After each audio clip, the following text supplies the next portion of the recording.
Objednávala som darček pre môjho priateľa na narodeniny. Poďme si ho spolu rozbaliť. Mám tu takéto jedno Champion tričko. Dúfam, že som objednala dobré veľkosti.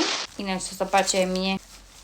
Mali tam aj zľavy na tejto trička. On má veľmi rád túto značku. Tuto má takúto značku Alfa a ešte zo zadu. Ja som si myslela najprv podľa toho obrázku, že toto je vpredu, ale je to takto vzadu. Takéto tričko značky Mustang, to tam bolo za veľmi dobrú cenu. Ďalšie dve trička a znova je to značka Alpha Industries. Jedno takéto zelené a druhé takáto farba, takáto bordová. A majú vlastne ten nápis iba spredu a zo zadu nemajú nič. No a ešte tu mám jednu vec.